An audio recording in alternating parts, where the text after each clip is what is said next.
ये मैं हूं, यानी कि the narrator of the story. और मैं एक गांव के तथाकथित ऊंची जाति वाले परिवार में पैदा हुआ लड़का हूं दोस्तों। और इससे मिलिए, यह है मेरा दोस्त चंदू, जो हमारे गांव के ही लो कास्ट बार्बर यानी कि नाई का बेटा है। और मेरा मानना है दोस्तों कि मॉडर्न इंडिया में जितने भी मेकर्स रहे हैं, उनके बीच में चंदू का स्थान तो बनता ही बनता है। अब आप पूछेंगे ऐसा क्यों? यही बताने के लिए तो आज मैं आपको ये कहानी सुनाने जा रहा हूं दोस्तों। और आज अगर मैं आपको चंदू की कहानी ना सुनाऊं तो चंदू कहीं गुमनामी के अंधेरे में ना खो जाए, उसे कोई भी ना जान पाए। चलिए अपने और चंदू के यारानी की कहानी को बचपन के दिनों से शुरू करता हूं। हम बचपन से ही एक दूसरे की कंपनी का आनंद लेते थे। हम कभी गांव के कीचड़ वाली गलियों में लुढ़कते पुढ़कते पाए जाते, तो कभी दूसरे बच्चों वाले खेल खेलते। और कई सारे खेल तो ऐसे थे दोस्तों जो हमने खुद ही निजात कर लिए थे। चंदू और मेरी उम्र में कोई खास डिफरेंस नहीं था दोस्तों। वो मुझसे सिर्फ 6 महीने ही तो बड़ा था, लेकिन हर काम में वो ही लीड लेता था। मानो कि मुझसे कितना बड़ा हो, मैं भी खुशी खुशी उसे फॉलो करता रहता था। चाहे बचपन में ततैयों को पकड़ना हो, उनकी पूंछों को दबाकर जहर निकालना, या फिर कॉटन थ्रेड से उनकी टाइनी लेग्स को बांधकर इधर उधर उड़ाना, हर काम में चंदू माहिर था दोस्तों। कोशिश तो मैं भी करता था दोस्तों, लेकिन हर बार अपने गालों को ततैयों से कटता ही पाता था। बड़े होकर भी चंदू मेरे लिए एम्बॉडीमेंट ऑफ परफेक्शन ही बना रहा था। अब तो वो इंट्रिकेट डिजाइन्स की पेपर काइट्स बनाता और उन्हें इतने बैलेंस से उड़ाता जितना बैलेंस तो मैं कभी अचीव ही नहीं कर सकता था दोस्तों। मेरे लिए तो मेरा दोस्त ही रोल मॉडल था। और अब तो मैं जान भी गया था कि चंदू जो भी करेगा शानदार तरीके से करेगा। इसीलिए मैं उसे हर काम में विलिंगली फॉलो किया करता था, बस मैथ्स के सम्स को छोड़कर। मैथ्स के सम्स प्रैक्टिस मांगते थे, इसके लिए टाइम देना होता था। लेकिन यही वो चीज थी दोस्तों जो मेरे दोस्त चंदू के पास तो बिल्कुल भी नहीं थी। इसीलिए तो उसका होमवर्क भी कभी पूरा नहीं होता था। चंदू के पापा ने चंदू को बचपन से ही बाल काटने के अपने पुश्तैनी काम में झोंक दिया था दोस्तों। चंदू गांव में घर घर जाकर बाल काटता, इसीलिए तो होमवर्क और मैथ्स की सम्स की प्रैक्टिस के लिए वो समय ही नहीं निकाल पाता था। लेकिन चंदू पोएम्स याद करने के मामले में मुझसे ज्यादा अच्छा था।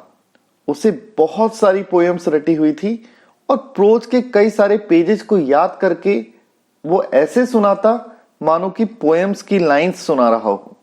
अब मैं आपको अपनी मम्मी के बारे में बताता हूं दोस्तों, जो हमेशा इस बात से उखड़ी उखड़ी रहती थी कि चंदू को तो स्कूल से स्कॉलरशिप मिलती है, लेकिन उनके बेटे यानी कि मुझे तो स्कूल फी जमा करनी पड़ती है।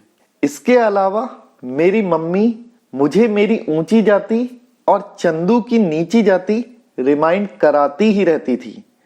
वह मुझसे कहती कि मुझे अपनी हाई कास्ट और हाई स्टेटस को मेंटेन रखना पड़ेगा और लो कास्ट बाबर सन का साथ छोड़ना पड़ेगा। लेकिन दिल की बात बताऊं दोस्तों, तो ये ऊंची जाति मुझे तो प्रिविलेज कम और बर्डन ज्यादा लगती थी। ऊंची जाति में पैदा होने के कारण मैं कुछ निश्चित किस्म के कपड़े ही पहन पाता था, और दूसरी तरफ चंदू के कपड़े देखो, चाहे वो मांगे हुए ही कपड़े क्यों ना हो, लेकिन वो अलग अलग किस्म के कपड़े पहनता था। और ऐसे कपड़ों की लालसा तो हमेशा मेरे दिल में रहती ही थी। चंदू के कपड़ों के अलावा एक और चीज थी दोस्तों जो मुझे चंदू से जेलस फील कराती थी, और वो थी पापा की डेथ के बाद चंदू को इधर उधर घूमने के लिए मिली आजादी। हाँ दोस्तों, चंदू के पापा की प्लेग से डेथ हो गई थी और चंदू 5वीं क्लास के आगे पढ़ाई नहीं कर सका था। अब तो चंदू गांव में इधर उधर घूमता और नगर भी जाता रहता था। और मैं आज भी अपने जोडियाला वाले सेकेंडरी स्कूल से अपने घर तक का ही रास्ता नाप रहा था। घर से स्कूल, स्कूल से घर, फिर घर से स्कूल, स्कूल से घर। चाहे मैं चंदू से कितना भी जेलस फील करूं दोस्तों, लेकिन चंदू तो मेरे लिए हमेशा काइंड हार्टेड ही बना रहा था। जब भी वो टाउन जाता तो मेरे लिए छोटे छोटे गिफ्ट्स भी लाता रहता था और उन गिफ्ट्स को पाकर मुझे बहुत खुशी होती थी। साथ ही टाउन में जो भी विचित्र चीजें वो देखता वो मुझे बताता जरूर था। लेकिन चंदू का ध्यान अंग्रेजी स्टाइल्स के कपड़ों पर ही ज्यादा रहता था दोस्तों। चूंकि चंदू वकील हुक्मचंद की गाड़ी के पीछे बैठकर नगर जाता था और वापसी के समय उसे हुक्मचंद का इंतजार डिस्ट्रिक्ट कोर्ट के सामने खड़े होकर करना होता था, जहां पर उसकी नजर आते जाते साहिबों, वकीलों, चपरासियों और पुलिस वालों पर तो पड़ ही जाती थी दोस्तों। और चंदू उनके अंग्रेजी स्टाइल्स के कपड़ों का वर्णन मेरे सामने करने से भी नहीं चूकता था। अंग्रेजी स्टाइल वाले कपड़ों के मामले में चंदू मुझे बताता, एक डेंटिस्ट कलन खान का तो कोई जवाब ही नहीं था। ऐसा लगता था कि कलन खान के कपड़ों ने, उनके पेयर ऑफ पंप्स ने, उनके लेदर बैग ने चंदू पर एक जादू सा चला दिया था। इसीलिए तो हम जब भी मिलते कलन खान का ड्रेसिंग सेंस, कलन खान का ड्रेसिंग सेंस, बस चर्चा यही होती थी दोस्तों। मानो कि जैसे मैंने चंदू को अपना रोल मॉडल माना था, वैसे ही चंदू ने अपना रोल मॉडल कलन खान को मान लिया हो। एक या दो बार चंदू ने मुझे अपनी सीक्रेट विश के बारे में भी बताया दोस्तों। उसकी माँ ने उसकी कमाई के पैसे एक घड़े में रखे हुए थे। चंदू उन पैसों को लेकर कलन खान जैसी ड्रेस खरीदना चाहता था। चंदू मुझसे कहता, यार मैं कोई ऐसा वैसा नाई नहीं, 5 तक पड़ा हुआ नाई हूं, 5 तक। अगर मैं कलन खान जैसे कपड़े पहन लूं तो क्या ज्यादा डिग्निफाइड नहीं लगूंगा? मैं भले से कलन खान जितना नहीं पढ़ा लिखा, लेकिन मेरे पापा ने मुझे पिंपल्स, फोड़े फुंसियों और कट्स का ट्रीटमेंट करना तो सिखाया ही है, जो उन्होंने खुद अपने पापा से सीखा था। मैं कहां चंदू की बात टालने वाला था। मैं चंदू से पूरी तरह सहमत था और मैंने उसे पूरे उत्साह के साथ एनकरेज किया कि हाँ, तू कलन खान वाली ड्रेस पहनना। उस समय मैं कहां जानता था दोस्तों कि मेरा एनकरेजमेंट चंदू को कितनी मुसीबत में डालने वाला है। और वो दिन मुझे आज भी याद है दोस्तों। सारा रायता तो उसी दिन फैला था और मेरी इस स्टोरी का क्लाइमैक्स भी उसी दिन आया। उस दिन की सुबह सुबह चंदू को अपने घर के दरवाजे पर देखकर मैं रोमांचित हो उठा था। आज चंदू कलन खान वाले गेटअप में था दोस्तों। ठीक वैसे ही व्हाइट टर्बन, वैसा ही white rubber coat, pair of pumps और वैसा ही लेदर बैग धारण किए हुए तो वो वास्तव में डिग्निफाइड लग रहा था। वो शानदार लग रहा था और चंदू भी ये जानता था। इसीलिए तो चंदू के चेहरे पर एक आनंद का भाव था। किसको पता था चंदू की ये खुशी चंद मिनट्स की ही मेहमान है और अगले ही पल उसकी ये खुशी दुख में बदलने वाली है। और इतने बड़े काम को करने का श्रेय तो हमारे गांव के 3 महानुभावों को जाता है दोस्तों। ये हमारे गांव के तथाकथित ऊंची जाति वाले वो पवित्र लोग थे दोस्तों, जिन्हें अपने पॉल्यूट होने का खतरा हमेशा ही सताता रहता था। आइए अपने गांव की स्त्री मूर्ति से आपको भी इंट्रोड्यूस करा दूं। इनसे मिलिए, यह है लैंडलॉर्ड ऑफ द विलेज, यानी कि जमींदार साहिब। नाम है विजय चंद। पत्नी से 20 साल बड़े हैं। चंदू इनकी शेविंग और बालों को डाई कर करके इनके बुढ़ापे को बचाए हुए हैं। और बुढ़ापा ही नहीं, शादी भी तो चंदू ने ही बचाई है। नहीं तो 20 साल छोटी पत्नी कब छोड़ के चली जाए किसी को क्या पता। अब मैं आपको अपने गांव के साहूकार से मिलाता हूं। नाम है थानूराम और गली के किनारे पर ही इनकी परचूनी की दुकान है।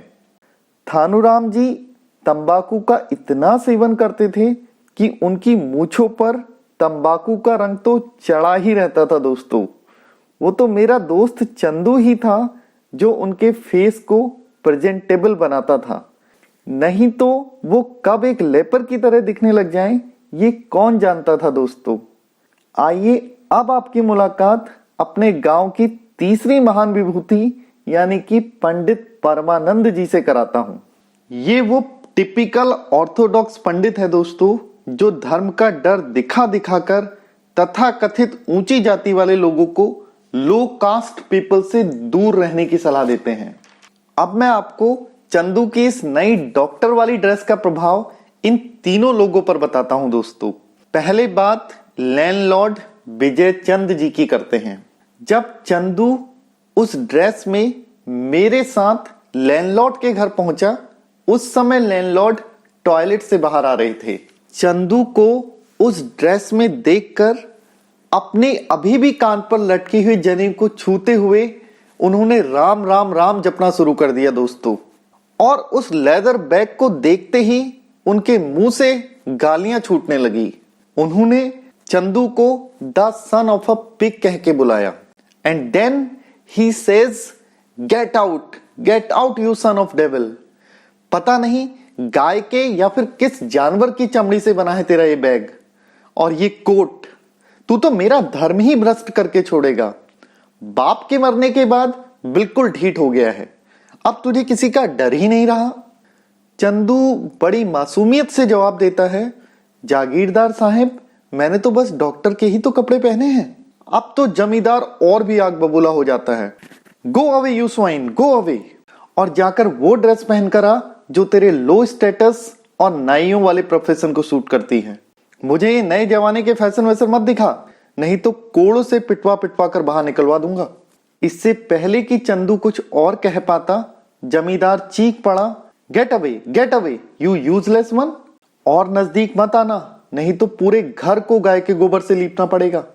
पूरी तरीके से आश्चर्यचकित और उस बेइज्जत चेहरे के साथ चंदू वहां से लौटने लगा। उसने शर्म के मारे मेरी तरफ भी नहीं देखा दोस्तों, क्योंकि वो भी जानता था कि वो मेरा हीरो था। और जब हीरो की बेइज्जती होती है तो कैसा लगता है ये तो आप भी जानते ही हैं दोस्तों। चंदू को उन कपड़ों में देखकर साहूकार ने भी बुरी से बुरी गालियां देनी शुरू कर दी। यू लिटिल स्वाइन, जोकर की तरह रूप बदल बदल के आ जाते हो, घर की जिम्मेदारी निभाते नहीं हो, माँ की केयर करते नहीं हो, और देखो आज हॉस्पिटल वाले गंदे संदे कपड़े पहनकर आ गया। चल यहां से निकल, अपने नाई वाले कपड़े पहन के आ। और फिर अपनी जोड़ी पर हाथ लगाते हुए साहूकार जी ने कहा, तेरे से बाल तभी कटवाऊंगा जब कपड़े बदल के आएगा, भाग यहां से। अब तो चंदू और भी ज्यादा निराश हो गया और मेरे सामने से गुस्से में ऐसे निकला मानो कि ये सारा रायता मैंने ही फैलाया हो। हाँ दोस्तों, मैं भी मन ही मन सोचता था कि मैंने ही उसे एनकरेज किया था इन कपड़ों को पहनने के लिए। लेकिन फिर भी मैंने उसके पीछे से जोर से आवाज लगाई, गो टू पंडित परमानंद और उन्हें बताना तुम्हारे कपड़े गंदे नहीं हैं। तभी लैंडलॉर्ड के घर से बाहर निकलते हुए पंडित परमानंद जी आते हैं और कहते हैं, अच्छा ये तुम दोनों की मिली भगत है। पंडित जी बोलते हैं, ये स्कूल की पढ़ाई ने तुम लड़कों को बिगाड़ कर रख दिया है। ऊंची जाति और नीची जाति का फर्क समझाते हुए पंडित जी मुझसे कहते, ये चंदू भगवान ने ही डिफाइल्ड बनाकर भेजा है। अब हमें गंदा करके ये अपनी गंदगी और बढ़ा रहा है। तुम तो ऊंची जाति के लड़के हो बेटा, वो लो कास्ट डेविल है, वो बदमाश है। चंदू ने भी ये बात सुन ली थी दोस्तों, और उसने पीछे मुड़कर भी नहीं देखा और वहां से भाग गया। अब मुझे उसके चेहरे पर निराशा कम, उद्देश्य से ज्यादा नजर आ रहा था, मानो कि वो किसी बहुत जरूरी काम को करने के लिए वहां से भागा हो। आज पूरे दिन जो बेइज्जती चंदू को झेलनी पड़ी थी, उसने मेरा भी मूड डिस्टर्ब करके रखा था। और ऐसे में मेरी मम्मी लो कास्ट बाबा के साथ मेरी दोस्ती पर लेक्चर सुनाकर और मेरे मूड को खराब करती थी। इसीलिए तो दोस्तों आज मैं स्कूल से पहले अपने घर नहीं, चंदू की झोपड़े पर गया, जहां मेरी मुलाकात चंदू की झगड़ालू और बूढ़ी माँ से हुई। जिंदगी भर ऊंची जाति वालों का शोषण झेलते झेलते वो इतनी चिड़चिड़ी औरत हो गई थी। लेकिन मैं जानता था चंदू की माँ मेरे लिए उतनी ही दयालु है जितना कि चंदू। हालांकि वो कभी कभी तीखे शब्द बोल देती थी, लेकिन मैं जानता था उनके दिल में मेरे लिए बहुत प्यार है। आज मुझे देख करके बोल पड़ी, अच्छा अपने दोस्त से मिलने आया है? अगर तेरी मम्मी को पता लग गया ना, वो मेरी आंखें ही नोच लेगी। कहेगी मैंने अपनी बुरी नजर तेरे प्यारे चेहरे पर डाल दी। क्या तू उतना ही मासूम है जितना दिखता है, या फिर बाकी ऊंची जाति वालों की तरह तू भी बस पाखंडी ही है? मैंने उनकी बात का जवाब दिए बगैर उनसे कहा, लेकिन माँ चंदू कहाँ है? माँ शब्द सुनकर वो थोड़ा सा नरमी में आ गई और बोली, मुझे नहीं पता मेरे बेटे, अब नगर जाने लगा है ना, वहीं रोड के किनारे लोगों की कटिंग करता है, शेविंग करता है, थोड़ा पैसा कमाता है। मुझे तो पता नहीं कर क्या रहा है ये। अपने गांव के लोगों से दुश्मनी मोल लेकर इसे मिलेगा क्या? अभी छोटा है ना, धीरे धीरे सब समझ जाएगा। फिर चंदू की माँ मुझसे कहती है, जैसे ही चंदू आएगा मैं उसे तेरे बारे में बता दूंगी। ठीक है माँ, कहते हुए मैं भी घर लौट आया। उसी दोपहर चंदू ने मुझे सीटी बजाकर अपने पास बुलाया। ये वो विसिल सीक्रेट कोड था दोस्तों, जो हम इन ऑर्थोडॉक्स यानी कि रूढ़िवादी लोगों की नजरों से बचने के लिए यूज करते थे। चंदू ने मुझसे कहा, चल बाजार में मिल, मुझे तेरे से कुछ जरूरी बात करनी है।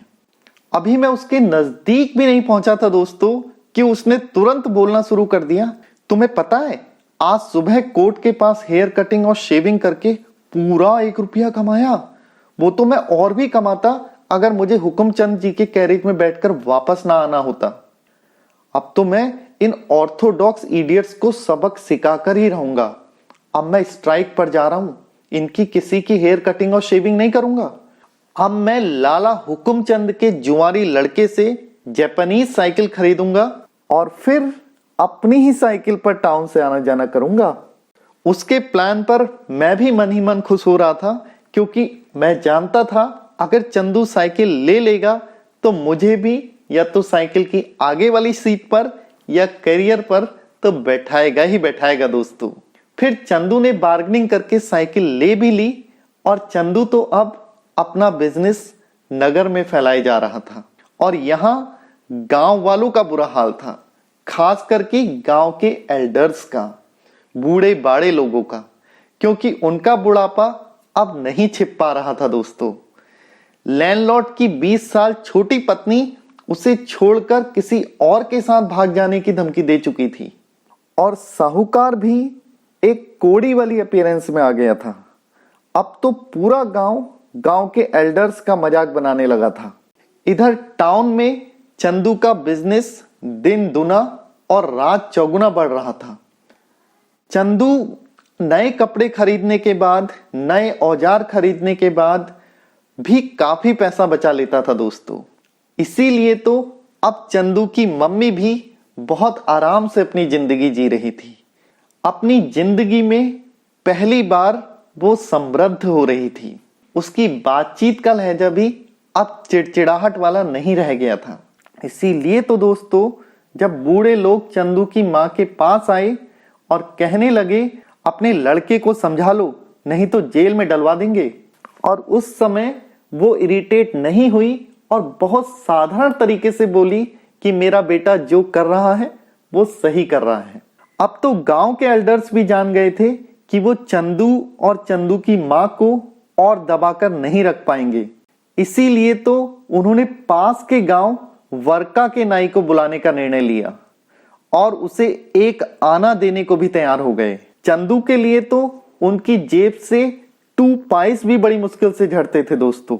इधर चंदू ने बाजार में एक बड़ी दुकान खोलने की योजना बना ली थी, जिसमें उसने अपने गांव के 7 माइल्स की रेंज वाले सारे बार्बर्स को बुला लिया और एक एसोसिएशन बना दी और सभी नाइयों को उसने इस बात पर मना लिया कि गांव के एल्डर्स हमारे पास बाल कटवाने आएंगे, हम और ज्यादा उनके इशारे पर कठपुतलियों की तरह नहीं नाचेंगे। और इस प्रकार चंदू ने अपनी एक ट्रेड यूनियन बना ली थी जिसका नाम रखा गया था Rajkot district barber brothers hair dressing and shaving saloon. और इस यूनियन ने ही कई कर्मठ लोगों को अपनी ट्रेड यूनियन बनाने के लिए मोटिवेट भी किया था। लेकिन चंदू इस फील्ड में पायनियर था, इसीलिए तो दोस्तों मैंने कहानी के स्टार्टिंग में बोला था उसका स्थान उन मेकर्स ऑफ मॉडर्न इंडिया के बीच में बनता ही बनता है। और यहीं पर हमारी सुंदर सी स्टोरी समाप्त भी हो जाती है दोस्तों। धन्यवाद।